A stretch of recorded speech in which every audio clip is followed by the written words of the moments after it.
All right, and so this is now time for the United Democratic Party to nominate their candidates. And right now we are in Cayo Central and we're with the UDP candidate, Mr. Mark O.B. O'Brien. Mr. O'Brien, good afternoon, sir. Good afternoon, good afternoon. Talk a bit about how you're feeling this afternoon. You have the supporters out there and you guys are ready to march towards the nomination station. Yes, I feel very, very good. As a matter of fact, you know, when you call the people to the task, they show up. And you know, Cayo Central is UDP country.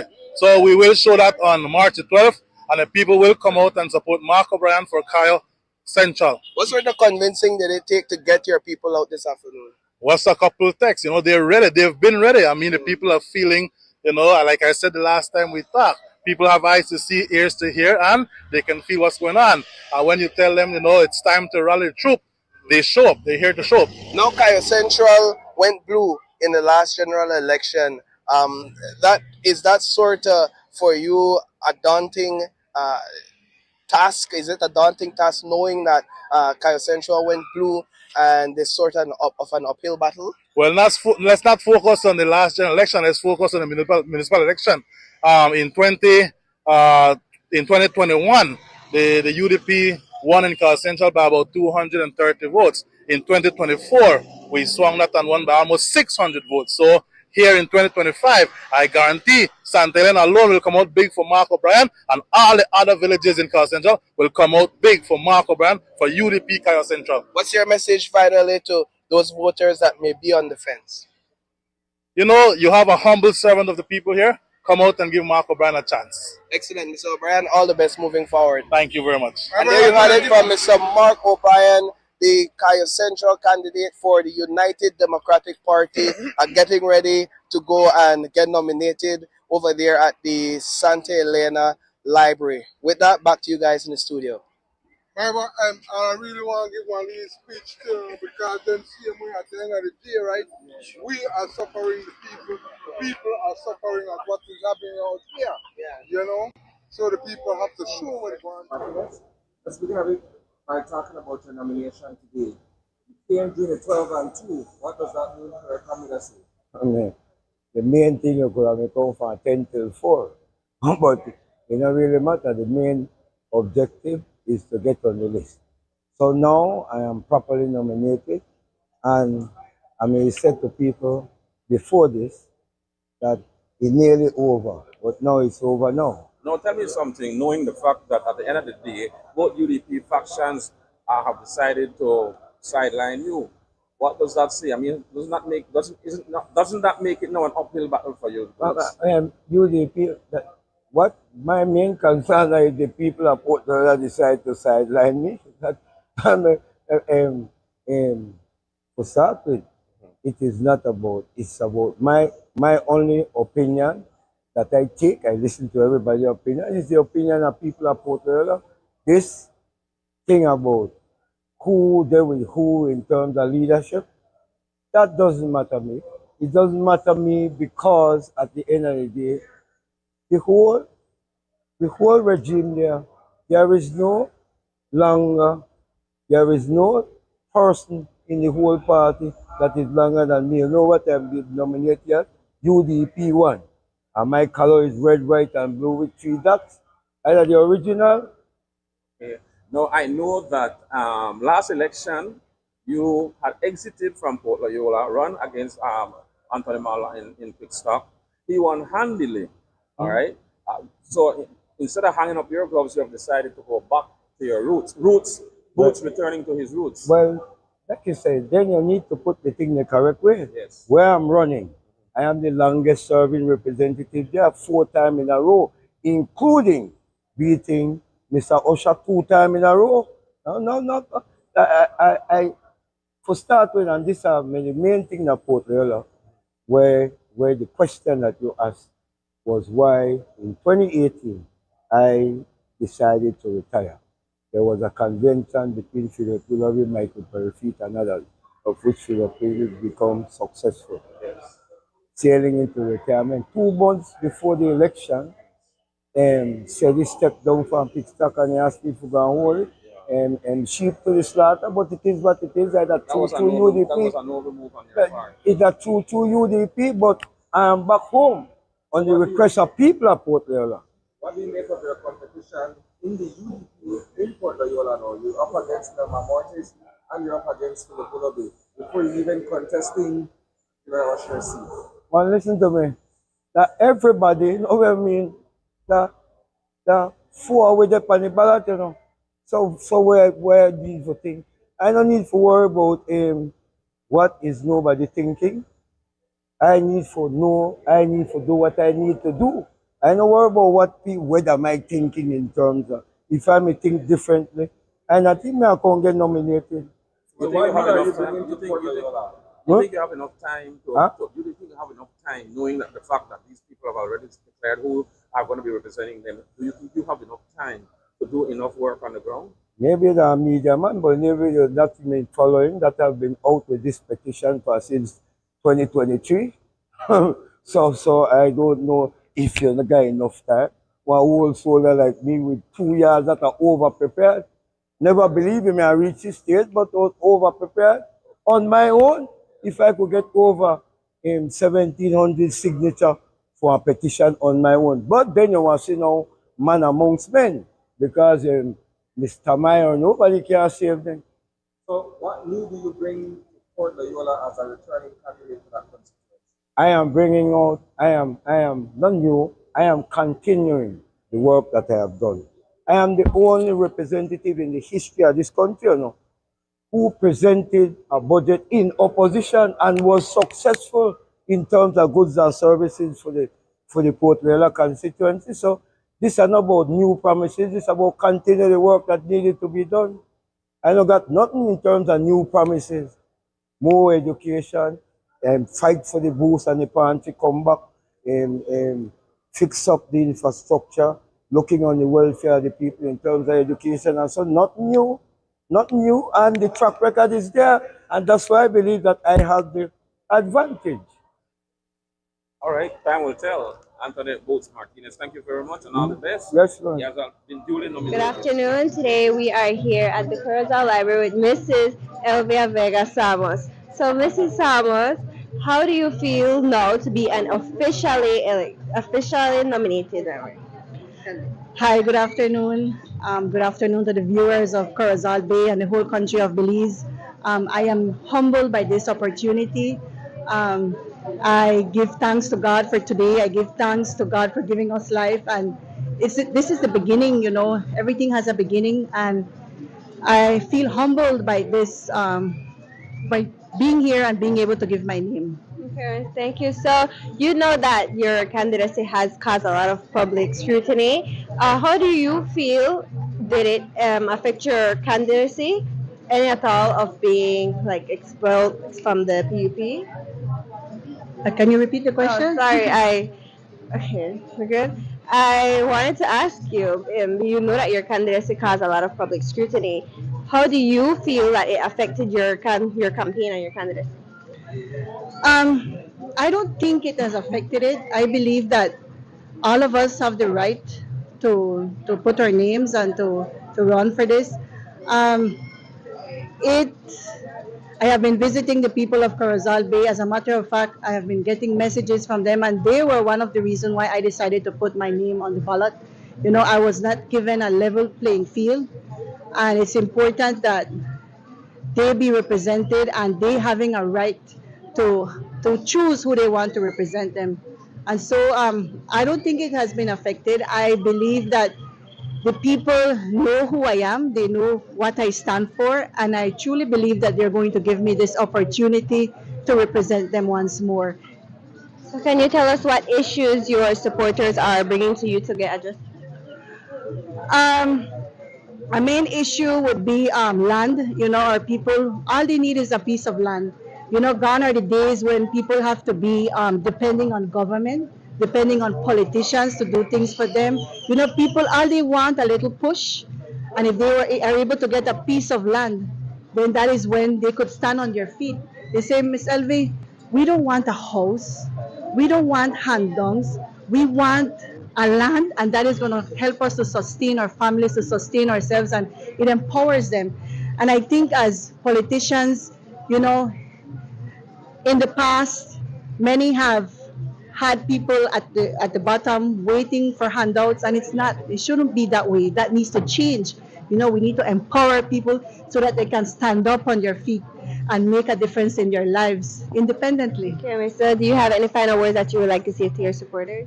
I just want to emphasize that I am an independent candidate. You know, I know the PUP candidate has. I know a video was done showing that I am working with Shyne Barrow. I have not had a communication with Shyne Barrow. I am an independent candidate. I am here to serve the people, to serve everybody. So I am not with any party. I am Elvia Vega, but I have someone who is with me, and that's God, and that's very important. Okay, thank you, Miss. My name is Shana Williams, reporting for Channel 5.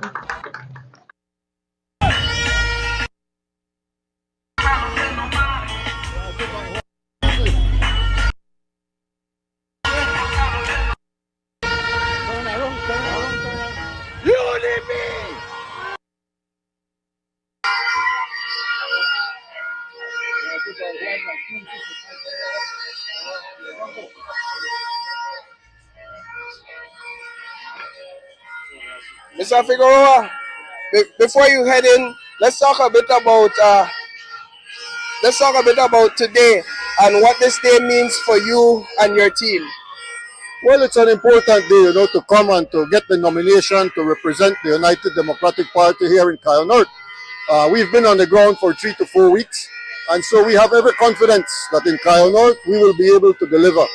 The Red Hills are coming out. They will come out in high numbers, just like they came out for the municipal elections. And we have every confidence that at the end of the day, when all is said and done, we will deliver Cayo North. Let's talk a bit about where that confidence comes from when the fact remains that you lost in 2020. Well, there was a wide tsunami in 2020. No one will argue that. But when you look at what has happened from November 2020 to now, that is what is at stake here. You know, that's the report card that the people of Cayo North will evaluate. So it's not about what happened in 2020. It's what happened since 2020 up until March 12th. What's your campaign promise? What is it that you're telling the people you can do better for them? There's a lot of things. Listen, when I was in Cayo North, we delivered on a number of projects. We built the Cayo North Resource and Resilience Center. We built the Victor Galvez Complex. We built the Cayo North Sports Pavilion. We initiated a comprehensive water project in Bully Tree. And the bulk of the projects that I accomplished were zero taxpayers' dollars. It was grant-funded initiative that we mobilized internationally. And so I have every confidence that if given the opportunity again in Cayo North, we will be able to build on what we began. And let me mention one more. We purchased 5.1 acres of land to build a school. We had the money from the Caribbean Development Bank. $6.6 million was secured. We broke ground for that project. And just out of malice, just like if you go to the Cayo North Sports Pavilion, out of malice, they neglect, they abandon those projects that were not for Omar. Those were for the community of Cayo North. And as you walk the streets, you sense what the people of Cayo North are feeling. And I'm telling you, Paul, I have every confidence that in Cayo North, we will deliver. So the reality is your opponent in the People's United Party, they have the resources, They have the popularity as part of government. How do you go against that? If at the end of the day every election was solely determined by resources, governments would never change, right? And so I will not argue against the fact that we are outnumbered when it comes to resources by maybe 20, 30 to 1 when it comes to resources. But where they cannot outpower us is with heart and soul and with our determination. This Cayo North is my hometown. I was born here, I was raised here, and I will fight for the people of Cayo North. Finally, talk to me about the crowd out here and the love and the support that you're receiving. Listen, these people, this was almost like an impromptu thing. We weren't planning to do anything for nomination. Precisely because of what you talk about resources. But these people gathered on their own. They brought their vehicles, they brought their flags. This morning we were scrambling to get flags together because they want to come out here and show the people of Cayo North that we stand together in Cayo North. Everybody here are born and raised in Cayo North. And you know what they're fighting against? They're fighting against people from outside Cayo North coming here to determine who the area representative will be. This fight for Cayo North is extremely important. We have several hundreds people from Hattieville and Lorsbank and Benke that are coming here to determine who will represent them in Cayo North. But our legal fight continues. We're fighting against the Election and Boundaries Commission, against the Elections and Boundaries Department. Here we're fighting against everybody. It's like David against the Goliath. You have a government with a super majority in Parliament who is still part and parcel of padding up the list in Cayo North. What are they afraid of? And against all of this, you're still running. Exactly. And we will still win. We will still win. All the best moving forward, sir. And so there you heard it from Mr. Omar Figueroa, the United Democratic Party candidate for Cayo North. If you come over on this side, you're going to get a bit more shots of the crowd that's out here this afternoon. There's a relatively large showing of support for Omar Figueroa at this point in time. As you can see, if we are to compare crowds, no, I hazard to do that at times. The People's United Party support was definitely bigger, notwithstanding that the UDP, by way of Omar Figueroa, definitely had a crowd out here of supporters. There's some students out here from a primary school, as I can see. And so we're just walking around the crowd a little bit to just give you some shots of exactly what's taking place out here right now. But with that, you heard from Mr. Figueroa. He is going into the nomination station to be nominated here at the San Ignacio Magistrates Court. Crowd is behind me. They're all energized and excited. We're going to send it back to you in studio until we get another update for you. All right. Good afternoon. We are joined by Mr. German Tillett. He is the standard bearer and officially going to be nominated shortly for the Orange Walk South constituency. Mr. Tillett, tell us, what has it been like, the political atmosphere here in that area? Well, right now it has been very positive. The people are welcoming their hosts with a warm welcome, I could say. And I feel very positive and confident that this 12th of March will have a change right there in Orange Walk South. Now, sir, the party is currently facing, some challenges, and the division really seems to have split the people, your supporters. You feel additional pressure given this circumstance? No, actually no. When I go house to house with my people, I tell them that the internal conflict that we have right now with the UDP is nothing, does not have to do anything with us. We right now here are concentrated here in the South or in Drag South, and I tell the people that we have to win our constituency so that we can be able to have a great representative right there in the House of Representatives. So that does not have anything right now to do with my constituency. The people are with me, German Tillett. So you find that you have the people's support in that area? Yes, I do. What is the team feeling right now overall? Well, positive, like I tell you. The people, as you see, these are all Orange Rock South right now. They're very excited. We do not have yet the people from Carlos Etina because it's only Carlos Etina and I that will be going, and Monsieur Racal. You just interviewed Monsieur Racal, but it's very positive. The people are vibrant. The people are waiting for March 12, and we are ready. We are very ready for the March 12 elections. Okay. Un doctor o tal vez un gran líder, yeah. Este es un mensaje de parte de German Tillett para el sur, un hombre con visión, ambición, ya tú sabes, el día de elección, votemos German Tillett. German will do the work, German will build the homes, German will push the roads, jobs, education and sports. We will vote for German, come election day, we don't need no other, cause German is here to stay. Y se va a quedar, vamos a ganar ya de elección, vamos a votar. All right, good afternoon. We are joined by Ms. Yara Vieda here in Orange Walk Town. And Ms. Vieda is contesting or being nominated today to contest the Orange Walk Central seat, right? So tell us, how has the feeling been, Ms. Vieda? Well, it's been a very exciting. It's been exciting. It's been a lot of work. It's been a lot of preparation, but fulfilling. Absolutely fulfilling. We're here today. We're here now. We're ready to move on, get nominated, and then start working on preparing for the elections. Now, this is your first time running. Any concerns? Any, challenges you face ahead? Well, being the first time, as in the first time in anything, there's a lot of uncertainty. There's a lot of hurdles to overcome. But by the grace of God and my trust for the people, we've been doing just fine doing that. I trust the people are going to see what has been happening in the past years.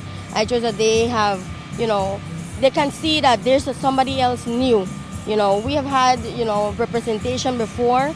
I'm not new to the people of Orange Walk Central. I'm not new to them, but I'm new to this capacity, to this standard bearer position here. But everybody who knows me knows that when I say that I am committing to something, I commit wholeheartedly. Now, Ms. Viera, I know that the party is going through some difficult times at the moment. Do you feel any additional pressure given the circumstances that you're running now? Do you feel that that's going to affect you somehow? Well, everything has a ripple effect. Everything, every decision we make has a ripple effect. And of course, I would be very unrealistic to say, oh, it's okay, everything is fine and dandy. No, not everything is okay. And I think Belize knows that. But I'm a fighter. The UDP is strong. The UDP is going. The UDP is still alive and kicking. And we are going to be present throughout. We are going to be present from now to March to after March 12th. The UDP will always be the UDP. Thank you very much, Ms. Vera.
All right, and so it is between the midday and 2 p.m. hours, and this is the time when third party and independent candidates are being nominated. And we have here with us Mr. Leroy Lisby, who is the Belize Justice Movement third-party candidate for Cayo North. Mr. Lisby, good afternoon. Let's talk a bit about what inspired you to enter this race this time around and under the BJM. Well, my brother, thank you for the opportunity. I'm esteemed to be here present with you today. The reason I decided to get in is that Cayo North needs real change. You know, over the years we have had both the red and party running things, but in reality the same issues arise: unequal land distribution, a failed healthcare system, limited occasional opportunities, and lack of economic growth. So those are my desire. I work with the government for 32 years now, and I'm a person that is passionate for service. So I decided to get involved to really bring a change. People are clamoring for this change, and nobody is stepping up. So I am here to represent the beautiful and wonderful Cayo North. Earlier, we spoke to one of your colleagues, I believe it is in Cayo Central, and we highlighted the fact that unlike the major parties, you don't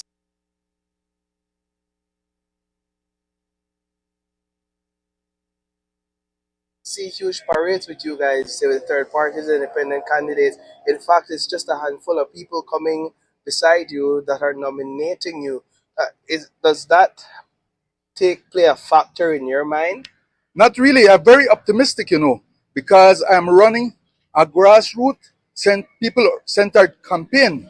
I'm not like the two political parties who are running on broken, empty promises. I am walking the street. I'm hearing to what the people need, and that's my passion. I will work for them on the basic things. They are clamoring for. I will ensure that fair land distribution is there, improving the healthcare system, have unlimited opportunities for the youth, and of course, will promote economic growth. Those are my things that I would like to do if I ever have an opportunity to serve my community. No, let me ask you finally, how confident are you about a victory going into the election? Nobody runs to lose, but is this just a formality, a democratic exercise for you? Well, really, I have visited them homes, Zopal, in the entire constituency of Cayo North. And the people are clamoring for change.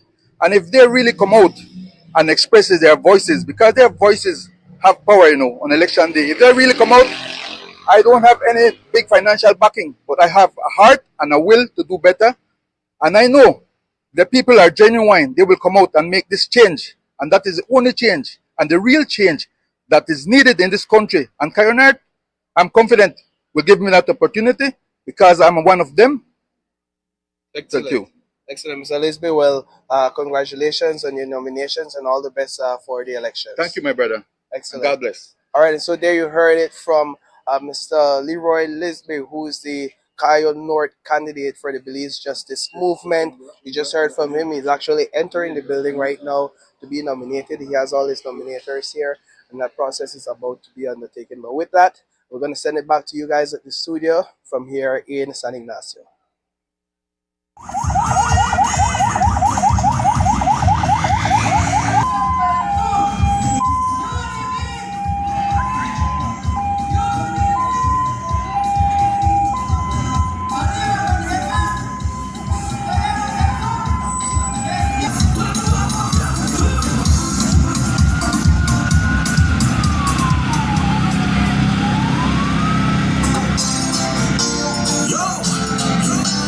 German Tillett. Del sur para el sur, papá.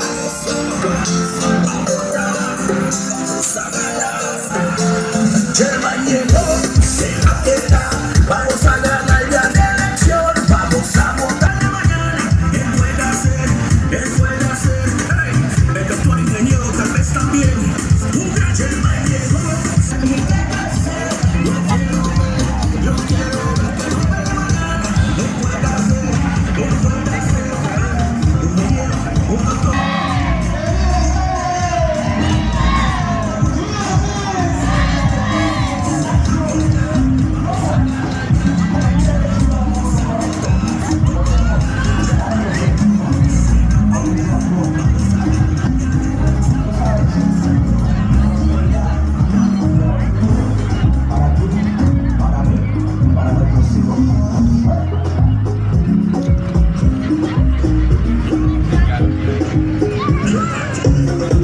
Election Day. Representing Orange Rock North. Cause with future matters, we voting for Carlos. Cause with future matters, voting for Setina. Cause with future matters, we voting for Carlos. Cause with future matters.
For you this morning? Really good. It was organized. We had our people in place, so it didn't last long. And so it was about maybe 10 minutes, and we got through. It was good. You're having an all-day parade, a rally? We're just giving back love to everybody. As you've seen, everybody is happy, they're energized and willing to wait for the 12th of March. Okay, so what are the issues as you go from house to house and you meet with the supporters? What are they telling you that they need more of or that they want to change? They don't want any change. They just need more of what we're doing. Land is an issue always. Cayo South has a lot of people that don't have title for properties, and so we are working along with the Ministry of Natural Resources a little at a time to make sure that they get the title for their land, because as you're aware, if you build on something that's not yours, it's not a good investment. And so we are making sure that we are giving them back the power so that they can have property, title. And so that's one of the main movements. We've been working a lot with infrastructure, every sector. We have a community development fund that was provided to us by the government, and we have been using it. If you notice, the nomination was in the refurbished community center, and we have been doing community centers in all the villages. We have a program with education where everybody here that has applied for some assistance in education has received, from primary school, high school, sixth form, and even universities. Some have gone abroad studying to be architects, doctors. So we've been working hard to really raise the quality of life in Cayo South, and we're not complete. It's hard to finish everything, so we're asking the people to give us an opportunity to complete the mission. You have a woman that's running against you. Does she bring a different type of fight to this kind of thing? I haven't felt it as yet, but we respect everybody, we respect our opponents, and I hope they're ready for when the army of Cayo South Blue comes out. If they're ready, then it'll be fine. Let me just block this. As Minister of Infrastructure Development and Housing, one of the criticisms that people have been from dating back a couple of years at least is that the promise or the pledge to build the amount of houses, you haven't really met that. What's your response? The manifesto said that the government of Belize will create an enabling environment for houses to be built. Our program is one of the programs to be able to fulfill that amount. So we have done our part with the budget that was given to us by Cabinet. Of course, we have wanted more, but in Cabinet you realize that there's a lot of priorities. And so the Prime Minister and Cabinet decided that there are other priorities right now that take precedence. NHI was a major one, making sure that we fulfill the employment requirements of the teachers, and health is another big one. So we have gotten $5 million a year, and we have worked arduously to make sure that that goes into the houses. We have been able to build up to now about 500 houses, and we are planning to build more once the Prime Minister gives us the opportunity. And in terms of the road infrastructure? Well, that's ongoing. We have 6,000 miles of roads throughout the whole country, and we have been concentrating on the main arteries. We also have been doing a lot of farm roads, which people are not realizing, in all over the country. There's a lot of roads that the farmers didn't have access to their farms to bring out the product, and we have been able to enable that. And so it's an ongoing process, and it's a bit difficult when you're an area representative for your people and you're a minister who is responsible for the entire country. So we have had to create a balance. And I think we have succeeded in applying that concept. And so all the area reps can tell you that we have been behind them, we have been helping them and helping their people. And at the same time, the Cayo South Committee has ensured that we do so in Cayo South also. Thank you very much. Enjoy the party. After run back.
Good afternoon. This is Marian Ali for News 5 Nomination Day 2025. We're in Roaring Creek Village, where just a few minutes ago, the UDP standard bearer under Tracy Panton's leadership, Dr. June Young, was nominated just a stone's throw away from her home here at the Roaring Creek Community Center. Dr. Young, good afternoon. It's your first bid at the big office, and you're going against some heavyweights. The incumbent is the PUP's Julius Espat, who has served a couple times at least. What is your feeling going into the elections? And of course, on nomination day, what was the feeling like? The feeling was one of bliss. I feel very blessed to have, entered in this race. I have made it to nomination, and I'm looking forward to March 12th. Okay, and as you go from house to house on your campaign, what are the issues people are bringing to your awareness? Across the 13 villages in Cayo South, some of the challenges and the needs of people are the same. We have some communities where people are clamoring for light, for water, for land, to have access to their homes. In some area way to the back of the villages, they do not have access where vehicle can take them to their homes, so they need to walk for some miles to get to their homes. So those are the issues. Also, we know the issue of crime. The other day we had Mr. Samayoya, who was shot in Arizona. So campaigning in that community, the villagers were telling me, Dr. Young, we need a substation here in our village. We need a little polyclinic, and if possible, a multi-grade school, so that our students, our children, do not have to walk that far to go to school. So the needs are great. They're there, and definitely, if I would get an opportunity to serve, I would go back to the people, because the needs are so many, and ask them, okay, now I am your area representative. What can we do that is priority? Because we cannot attack and do everything at once. So what would be our priority that you want to see first in your community? Now, as a woman entering this arena, how would you say the respect has been from what we'd call a male-dominated contest, elections, no, and politics? Well, be honest, as I visit house to house and speak to the people, a lot of males would say, yes, Dr. Young, we are proud of you, go for it, we need more women. So if I get any negative, I would say that's a minute percent that would say, you know, women should not be in politics. And my message to them is I would want to see other women taking up the challenge, because a bird doesn't fly on one wing. We need a balance. So I would want to see a balance of male and female representative in Parliament. And so far, the response have been very good. Go for it, Dr. Young. Let's see what will happen. Thank you so much for talking to Channel 5. This has been our coverage of the nomination of Dr. June Young, running under the Tracy Panton leadership for the United Democratic Party here in Cayo South. And her nomination just happened a few minutes ago. We missed it because we were busy in Belmopan covering another candidate running under Tracy Panton. John Saldivar was nominated just about the same time that Dr. Young was being nominated here in Roaring Creek. So what we'll do now is just head back to get the other candidate running again under the UDP under Dr. Moses Shyne Barrow's leadership, who will be nominated in a few minutes' time in Belmopan. Reporting from Roaring Creek for News 5, Nomination 2025. This is Marian Ali. Good afternoon. Talk to us a bit about who we have today. You know, I'm extremely grateful for nomination day to have a team of like-minded individuals that are committed to the service of Belizeans. And as I walk right now with my Mesopotamia family, my heart is so full and I'm very emotional because I get up every day and go to sleep every day thinking about my Mesopotamia people and all people of Belize and how I could bring about solutions for this country should I be fortunate enough to become the next Prime Minister. And even as area representative and leader of opposition, I fight every day, no matter what. And you know, this song that is playing is by Six Fast. He's an artist in my constituency, and I saw him at the Love Fest, and I said, make a song to me. And this was the perfect song, because life is not easy. It will never be easy. You know, we're fighting the PUP, we're fighting the Alliance, but we're fighting for the Belizean people, and we'll keep fighting.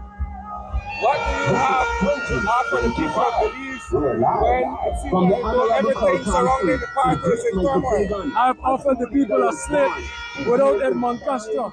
I've offered the people a slate without Bo Martinez, without all of these corrupt actors that were rejected in 2020. I have shown the Belizean people that I have the fortitude to do what is right in the face of all adversity and all pressures, and that's what they would want in the next Prime Minister of Belize. It's interesting that when you lent your support to Elvia Vega in Corazal Bay, the very same day the party kicked her out for running independent. But we can't expel nobody in a UDP, according to the media. Only Johnny could expel for his people, but they can't kick somebody out with them left. So that was foolish, that was petty. Prime Minister petty. They like to talk about petty, that's the Prime Minister petty. So we're on the heels of your manifesto launch on Saturday. Yes. What is the energy like within your candidates, amongst your candidates? Oh, it's great. Listen, said we couldn't do it. We delivered 30 standard bearers. We delivered a manifesto, that is key. The PUP has not delivered a manifesto. The Alliance for Democracy Party has not delivered a manifesto. We delivered what our vision is for Belize should we be fortunate enough to get elected. And that is what this is about.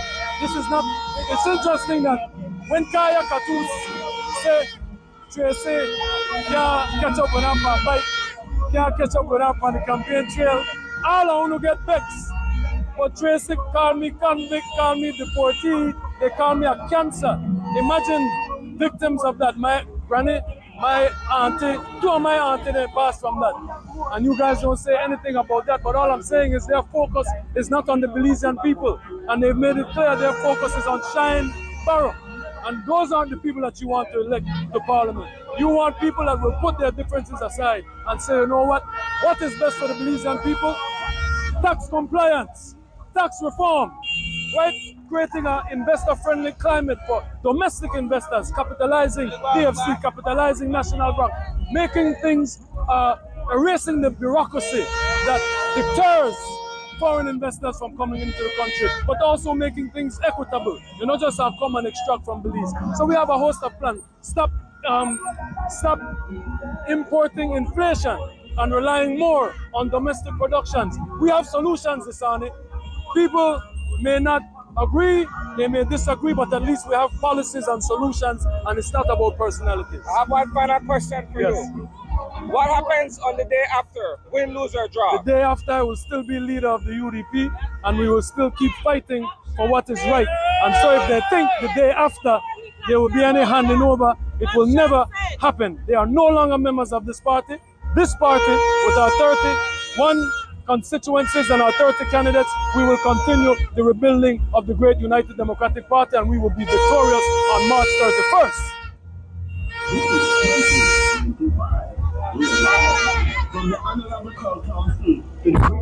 My momentum is going well. You don't see all the paraphernalia, but my momentum is going well.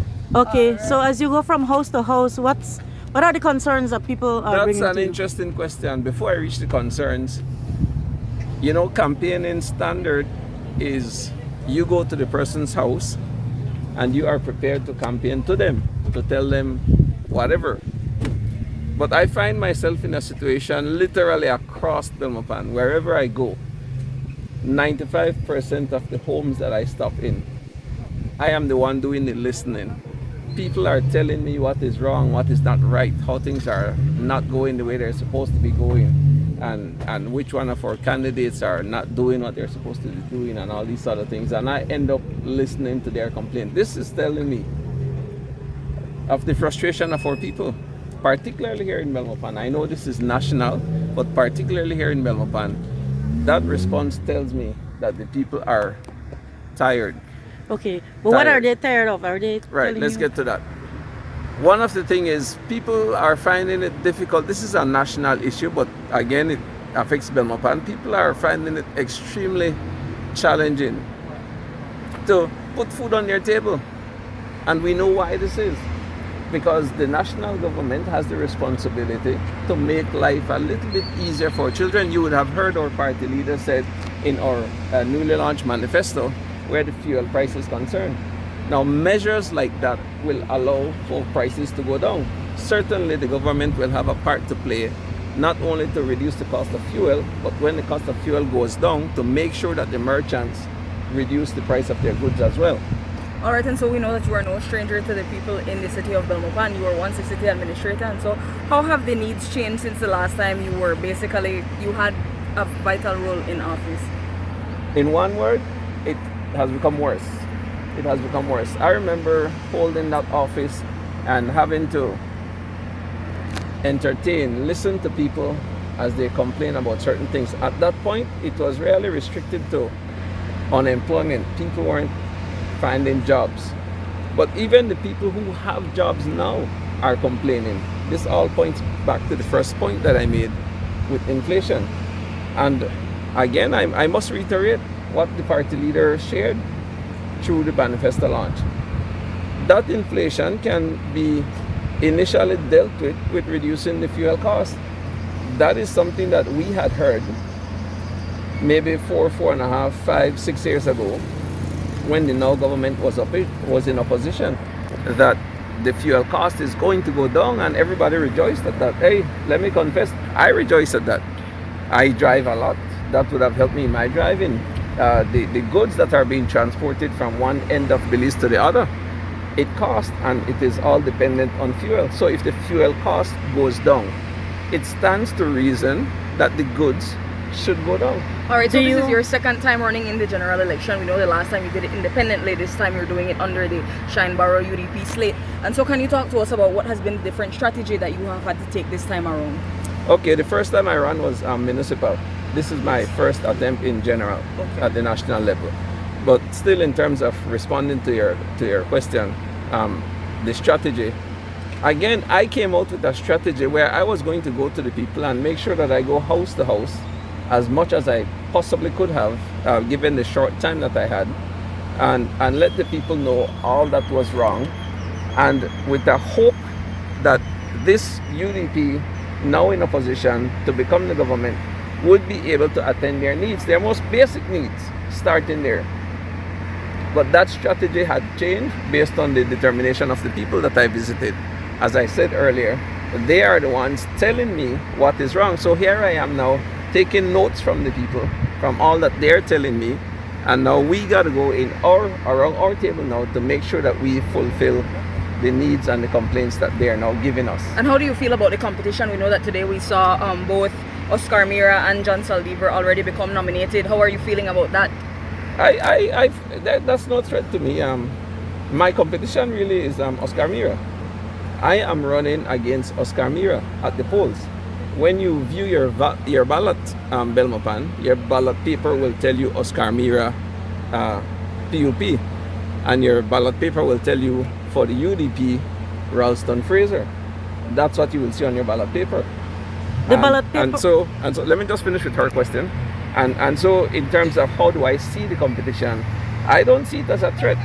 I see three parts. I see people are saying that the UDP vote is going to be split because of my friend John and myself coming from the same UDP, or he once coming from the UDP. And so Mira is going to have his whole pie and our pie is going to be split, but I don't see it like that. There are many people out there who are frustrated with their needs not being met under the Mira's administration, or the Britannia administration, Mira being representation in Belmopan. There are many people who are not happy with John. And there are those people, the third party, are those people who favor myself. So now, those are the two groups. To whom do they have to turn? I think I present their alternative. I think I represent their alternative. All right, and so we know that this morning, since you said that Oscar Mira is who you view as your competition, we saw him come with crowds and crowds of persons, and you just came here by yourself. Would you care to comment on that? Let me see how to put this, and very kind, because I mean no negative or no ill towards my opponent Oscar Mira. Well, how to put this very simply? Paraphernalia doesn't win elections. Flags and crowds that maybe you have paid and cars don't win elections. Belmopan has a voting population who are thinking people, who are independent-minded people. These are people who are... Alright, so right now we are in Cayo West in front of the Bengavejo del Carmen Town Council, where the United Democratic Party candidate, Mr. Mike Gara, is about to be nominated. Mr. Gara, good afternoon, sir. Good afternoon, good afternoon. How are you doing this afternoon? How are you feeling? Let's talk a bit about the support that you have out here. Well, first of all, thank God. You know that it rains a lot, but this is support. I feel good with the support of the West constituency, even though I don't have the resources to employ campaigners.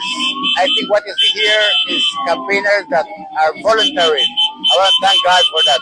Wow, what do you make about the fact that you're going up against an opponent that won the last general election and has all the resources? I know you say you don't have the resources in essence, so it's an uphill battle for you. What do you make of that challenge? It is not. I think it is not about resources.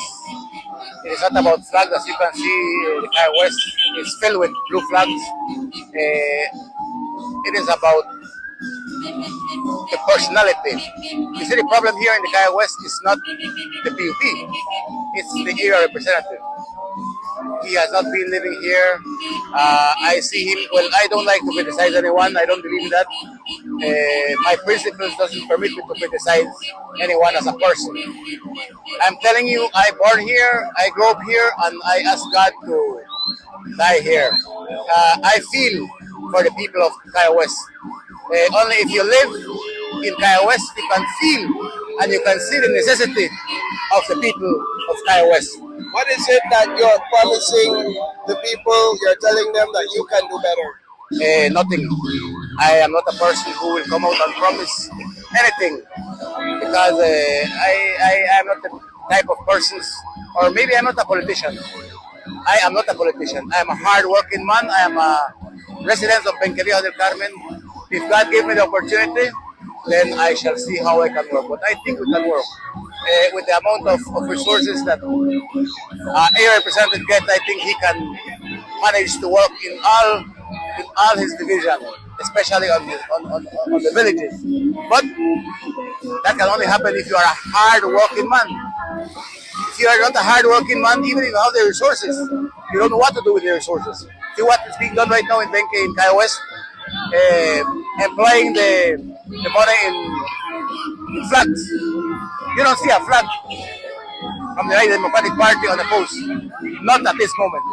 I don't believe in flags. The flags will not come out the 12th of March. Right now, our problem is the economy. The cost of living is high. If I would have the resources, I would not put flags. I would prefer buy sugar, rice, beans, and just distribute it to my poor people. Don't you have a party leader? You're running in a major party organization. Isn't there a party leader supporting you with the necessary resources? Yes, we have been getting support from the leadership, but let me tell you, here in Benque, my worries, I am focused in the Cayo West. Here in Cayo West, I have managed to unite the people, unite all that was divided, and I got them on track already. We are going to deliver the 12th of March, if God gives us the opportunity. Excellent. Well, thank you so much and all the best moving forward, Mr. Gara. Thank you very much, sir. Thank you very much. And so there you had it from Mr. Gara, the United Democratic Party representative or candidate for Cayo West. We're going to move over a little bit just to get some shots of the crowd out here. Definitely sizable gathering coming out to support Mr. Gara. Just going to walk through the crowd and show you some of the red shirts, the public responses, and people boldly and support.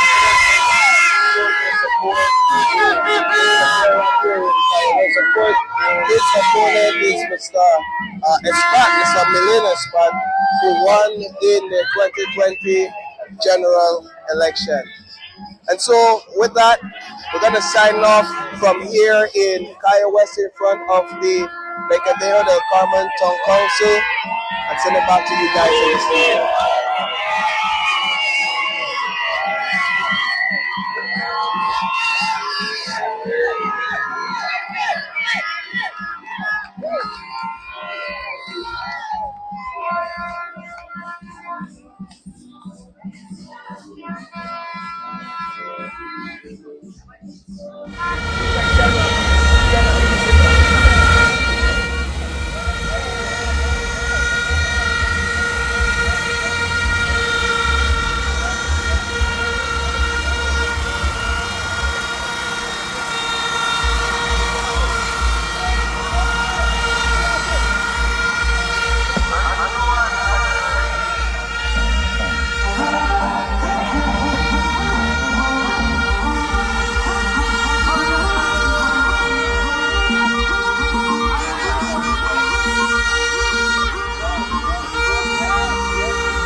Representing every drop night. Cause we're future markers. We voting for voting for Satina. Cause we're future markers. We voting for Carlos. Cause we're future markers. Voting for a leader. Here come the election time again. Tell the family, tell the friends. Cuba leader. From the power Satina. From the start and porque con el rojo, señores, habrá un mañana mejor. Un mejor mañana, señores. Hay que parar esto, señores.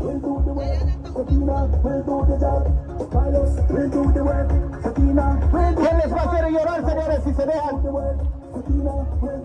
se dejen. El azul les quiere intimidar, pero esto no puede pasar, señores. Nosotros también somos una familia grande. Y vamos a mostrarles que venimos de regreso para ese poder.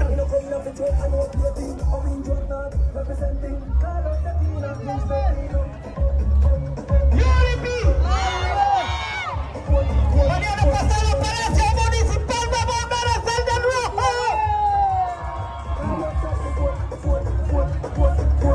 All the time I hear from election time again. Tell the family, tell the friends. Cuba leader, you call us Satina. From the start to the end, hard work Satina ring.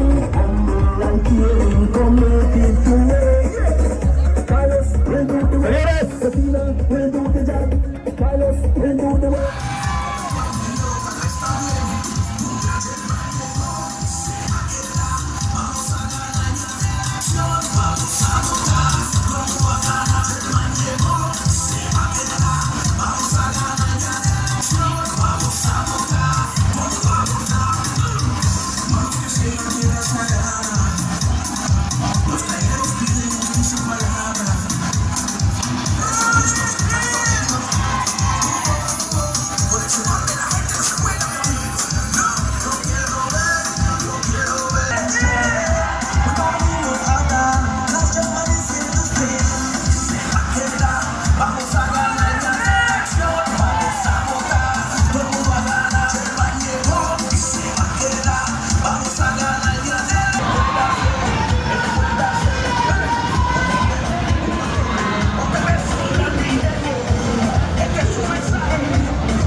Well, I'm relieved. The day is finally here. I'm an official candidate. It's really a proud day for me. It's a proud day for my family. As you notice, I came with my mom and my aunt and my cousins. So it's not every day that someone like me gets nominated for a mass party in Belize. So it's a very special day for us, and hopefully it's not the last. I'm not the last candidate from the community that gets an opportunity like this. Your campaign is based heavily on the fact that you're born in Queen Square, raised there, lived there, you know the challenges there. But the last time you went up in a convention, you got blown out. Yep. What gives you the confidence this time around, even though your opponent is still in the race? The thing is, you really judge people based on what they do after a loss like that. The day after that loss, I was preparing for my summer camp. After that devastating defeat, as you said, it was a blowout. I went directly preparing for back-to-school programs, preparing for my sporting events, dealing with the programs that I've been doing before that blowout. So people judge you based on what happened after that. After that blowout, the individual who won disappeared. And I will tell you another thing. After March 12th, on March the 13th, no matter who wins, I can tell you that the individual for the PUP, her office will be closed. My opponent from the Alliance, his office will be closed, and I will be the only person in Queen Square on March 13th, no matter what the result of this election is. And eventually people will understand that you have to vote for someone who will be there regardless of what the outcome of an election is. But since then, have you been able to gain any support? I know some days ago there was a photo of you basically showing that you were campaigning by yourself. That's how I campaign. And what's weird about that photo is you cannot catch me in Queen Square alone at night. That's where I live. So every night you will catch me in Queen Square that same way. If it's an election, if it's not an election, that's how I will be. So that's how I campaign. I prefer to talk directly to voters. I don't want any campaigners to go and speak on my behalf to make promises that I can't keep.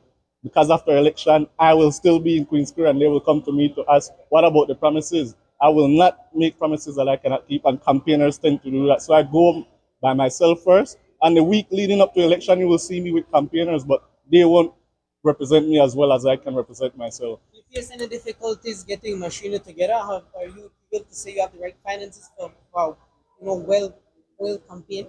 Well, for the finances, it's never enough. All my life, I've been with a lack of resources. I was born with a lack of resources. So fortunately or unfortunately, I have experience with a lack of resources. So money won't be a deterrent for me. It has never been a deterrent for me. And I will knock on every single door, and that's the only thing I can control. Outside of your campaign, you've always sort of labeled yourself as a community activist. What's been the feedback like from people in your constituency about how they've been affected or changed by the work that you do? Well, it's a really good question, because although I'm a community activist, change is the hardest thing to do. You know, the system is so corrupt. People are used to that $50 to $100 on election day. So with all my heart, I wish people would come out and vote for me for free, but change is hard. Eventually, people will understand that they deserve better in Queen Square, and $50 on election day will not give you better. Our parks are abandoned. Our sporting facilities are abandoned. There are no programs for the elderly, no programs for youth, no program for people who need. There's just a handout program, and that needs to end. So what inspires them to believe that you will be the person that brings it? I have to prove it. I proved it after that devastating defeat at the convention that I did not leave. That's how you prove it. All right, thank you so much. Ready?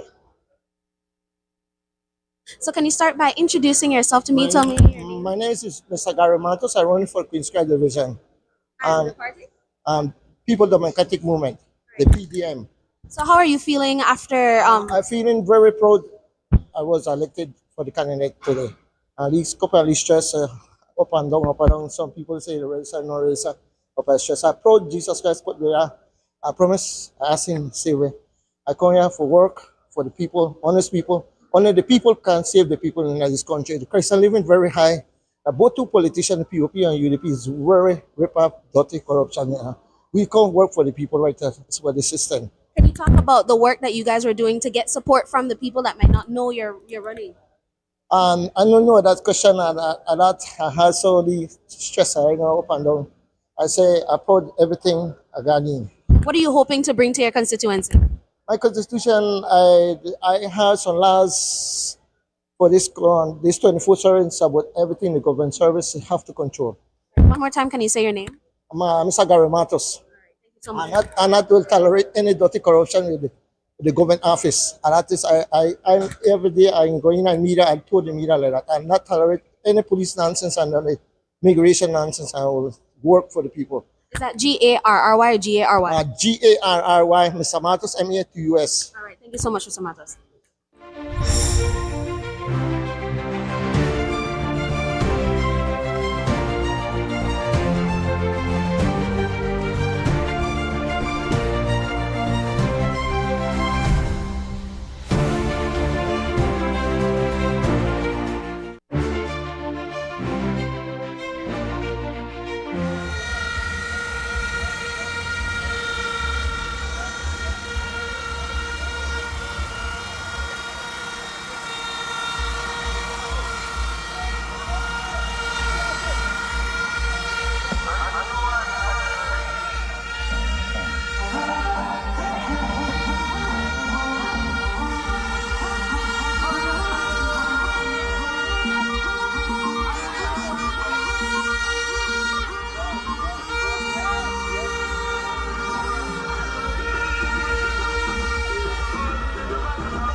Otra vez un gran líder, yeah.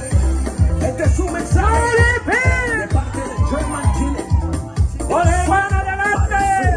Un hombre con visión, ambición. Un hombre con mucha visión para el sur y del sur. Germán Tillett. Apoyamos un nuevo representante con una nueva visión para el sur. UDP.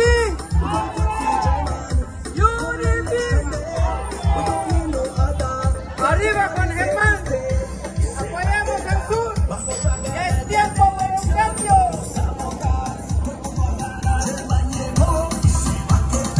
Vamos a ganar el día de elección, vamos a votar, vamos a votar.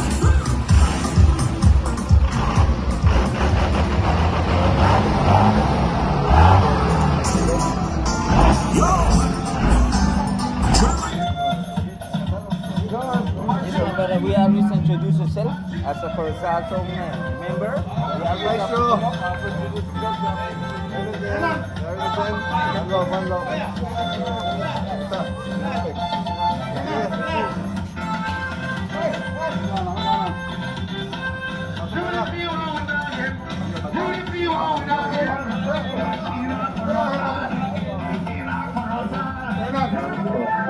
All right, good afternoon. I'm Jay Zerake, and we're here at the UDP headquarters for Corozal Bay with Mr. Hernan Riverol. Good afternoon. You were recently nominated for the Standard Bearer for Corozal Bay. How are you feeling? What's the feeling like? I feel awesome, man. It's an honor for the Corozal Bay residents to actually, try to support someone who is willing to work for them, make a change, Okay. And so now you are already on the campaign trail. We're close to elections. What has been the reception from the constituents? Well, when I began my house-to-house campaigning, right, the people already knew me in Corozal, so it wasn't nothing difficult most of the people when I arrive and visit them, they always invite me in their house, and we speak about normal things, about the cost of living. I explain to them how we can fix it, right, and also about the roads and about the importation of Belize, because that's the problem right now, the importation of Belize. Yeah, they monopolize all importation of Belize. Okay. So now, how confident now are you with this whole propaganda with your party? How confident are you that you can garner these votes from your constituents? Well, like I said, right, this is not my first time appearing for the people in Corozal, and the people of Corozal really need a change, and they believe I'm the one that can make it for them. Okay. So, any final words for your Corazal Bay constituents and the country Belize? Lot of love for my people, lot of love, always love. That's my number one thing, love. All right. This is Jazer K reporting for News 5. But we always introduce yourself as a Corazal member. We always have to come up and introduce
Yeah, ready now?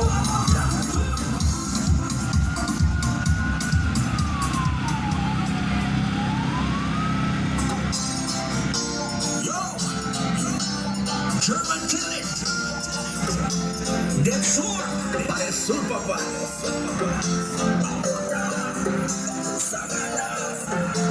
German llegó, se va a quedar.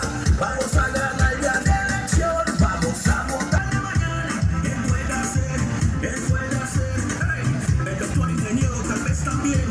Un gran German llegó. Yo quiero ver que no me mañana. Él puede hacer.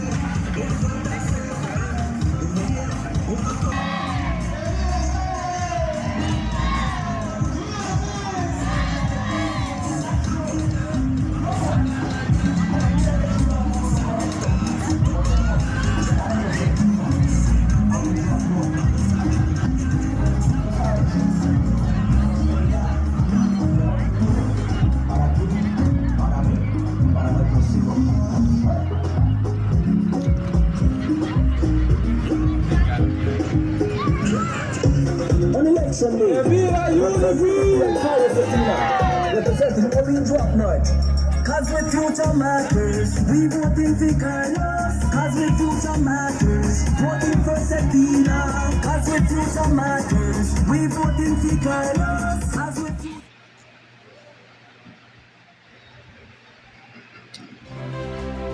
Buenos Gonzalez here for Channel 5.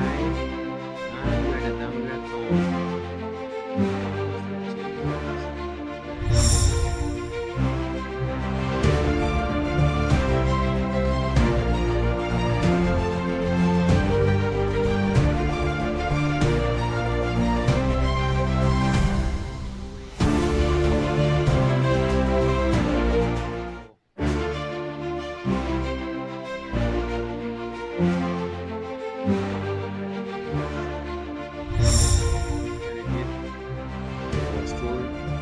to have 6 endorsers, so